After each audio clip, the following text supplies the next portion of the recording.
쓸만한 인간 박정민 287페이지 블랙 미러 한 달에 한 번씩 넷플릭스에서 내 돈을 가져가는데 한 달에 한 번도 켜보지 않은 적이 수달째라. 이제는 돈이 아깝다는 생각이 드는 걸 넘어서 그 사실을 부정하는 지경에 이르는 와중 누군가가 블랙미러라는 드라마를 추천해 주었다. 그리고 또 누군가가 그 드라마를 추천해 주었고 자꾸 누군가에게 추천을 받다 보니 왜들 그렇게 난리들을 피우는지 궁금해서 오랜만에 넷플릭스 애플리케이션을 켰다. 그리고 여러분, 블랙미러 보세요. 왜 그렇게 난리들을 피우는지 알게 된 나는 손수 그 난리통에 끼어들었고 시즌 6를 기다리며 허벅지를 꼬집는 상태가 되어버렸다. 이토록 신박한 드라마라니. 한편 고스란히 결론이 나서 내용 전개가 궁금한 건 아니지만 또 어떤 상상력으로 나의 자괴감을 불러일으킬 것인가 궁금해서 다음 편을 또 누르고 있었다. 아, 진짜 안 돼. 이것만 보고 꺼야지. 아, 진짜 정말 안 돼. 이것까지만 보고 자자. 하다가 해가 중천에 뜨고 몸이 정신의 전원을 꺼버리는 그 순간까지 보고 앉아 있었다. 그리고 그날 밤 어김없이 또 넷플릭스를 켰다. 어쩌면 블랙미러를 보는 사람들이 블랙미러에 빠지게 되어 일어나는 일들을 찍어서 또 블랙미러로 만들려고 하나 싶기도 했다. 블랙미러는 그렇게 무서운 것이었다.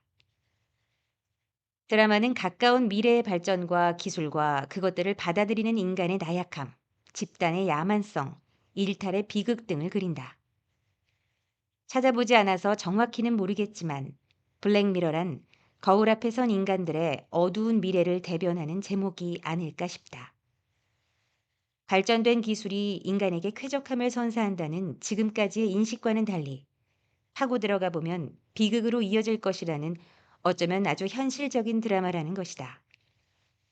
기술은 생각의 폭을 좁힌다. 몸이 편해지고 생각이 줄어드는 것을 인간은 쾌적하다고 표현한다.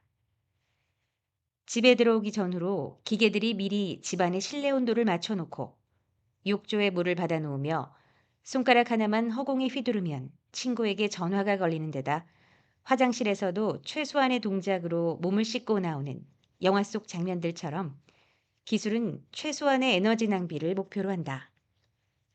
생각할 필요는 없다. 기술이 알아서 편하게 해주니 말이다. 블랙미러는 여기서 생각을 그치지 않고 그렇다면 과연 인간은 행복할 것인가에 대해서 묻는다. 거의 모든 에피소드에 반전이 있으니 줄거리를 설명할 수는 없지만 대부분의 에피소드 속 주인공들은 선악으로 분명하게 나뉘지 않는다. 그래서 그렇게 된 인간과 그래서 그렇게 되지 않은 인간의 갈등을 통해 인간 전체의 나약함을 지적할 뿐이다. 집단의 생각이 동일해지면 얼마나 잔인해질 수 있는지, 여론이라는 것이 한 사람의 인생을 어떻게 파괴하는지, 죄인에게 벌을 주는 죄인은 과연 죄인이 아닌 것인지 여러 가지에 대해서 생각해 보게 만든다.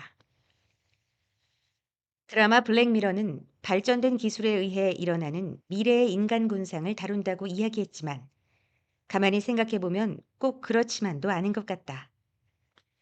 작가의 상상력으로 재미를 더한 것일 뿐 분명 작가는 지금 일어나고 있는 사회의 부조리를 지적하고 싶었을 것이다. 진실은 보통 이면에 있다.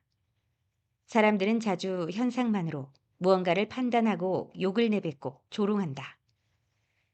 그게 진실이 아니었으면 없었던 일로 치부한 후 또 다른 조롱거리를 찾아 몰려다니는 이 사회가 작가는 고가웠던 것 아니었을까. 집단 이기주의에 익명이라는 보너스가 부여됐을 때의 시너지는 상상을 초월한다. 심지어 집단의 시각이 누군가로 인해 동일시된다면 타겟이 발생하기 마련이다. 힘이 센 내 친구가 문제 대상을 물리쳐 줄 것이라 믿고 힘을 합쳐 문제를 처리한 다음 또다시 때려줄 누군가를 찾아 나선다. 하지만 누구도 그 힘이 센 친구가 누구인지 모른다. 혹시 그가 나를 때리려고 할 때는 어떻게 해야 할까? 상관없다.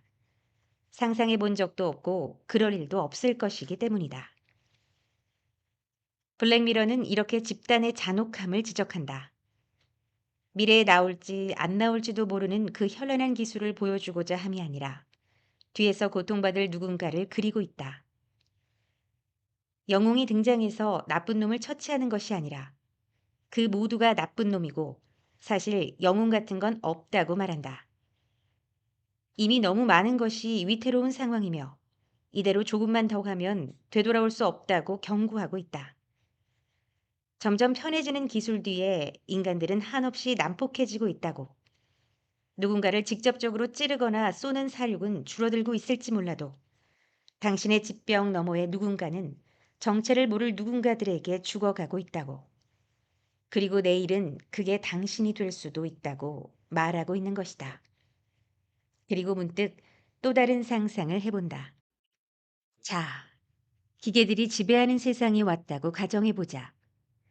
인간에게 빼앗은 총과 칼을 모두 용광로에 녹여 본인들 스스로 번식하기에 이른 세상이다.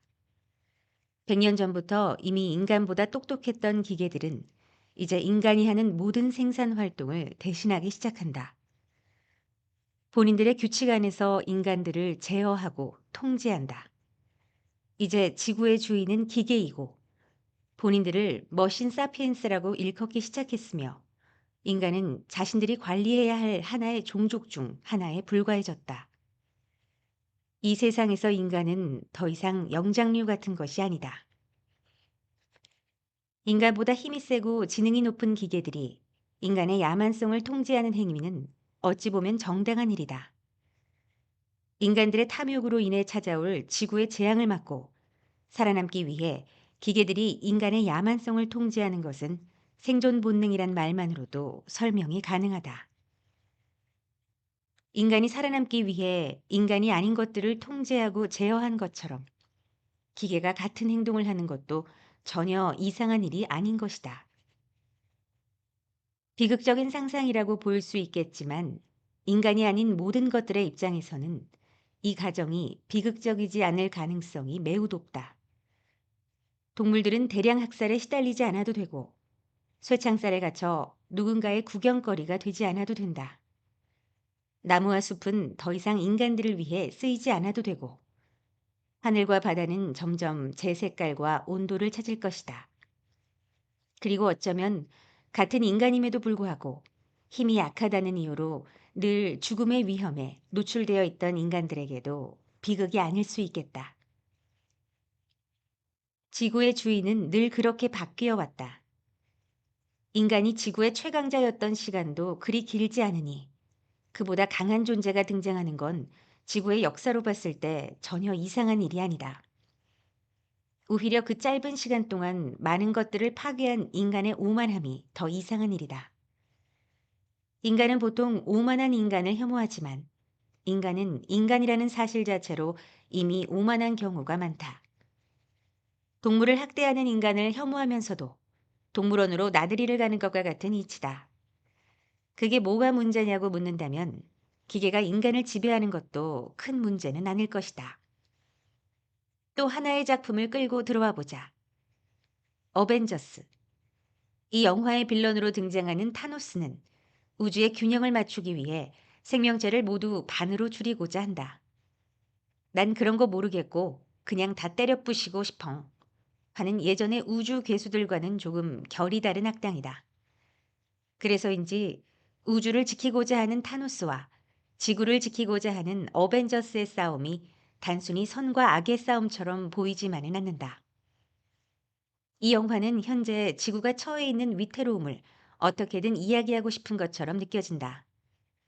무언가를 잃어가면서까지 지켜내야 하는 것이 무엇인지 묻고 너무 많은 것들을 잃을 수 있는 현재의 위기를 말하고 싶었던 건 아닐까. 자신의 딸을 잃어가면서까지 타노스가 이루고 싶었던 것은 과연 악일까? 앞서 이야기한 것의 연장으로 그가 지구의 인구를 반으로 줄였을 때 비극적인 건 인간밖에 없을 것이란 사실이 비극적이다. 어쩌면 지구는 타노스의 수건이 꼭 이루어지길 바라고 있었을지도 모른다. 인간이 만든 기계는 지난 시간 인간을 거역하지 않고 시키는 것들을 충실하게 해왔다. 인간을 위해서 인간을 지배해야 한다고 명령하면 아마 기계들은 그것도 성공적으로 해낼지 모르겠다. 인간을 위해서 인간을 지배해야 하는 상황이 오지 않도록 우리는 지금부터 노력해야 할 것이다. 조금은 덜 오만해도 잘 살 수 있다는 것을 스스로 증명해야 할 것이다. 인간이 쇠창살 안으로 완전히 들어가기 전에 이런저런 의미의 쇠창살들을 조금씩 열어젖힐 필요가 있지 않을까 싶다. 아직 희망은 있다. 인간은 충분히 그럴 만한 능력이 있는 존재들이니 말이다.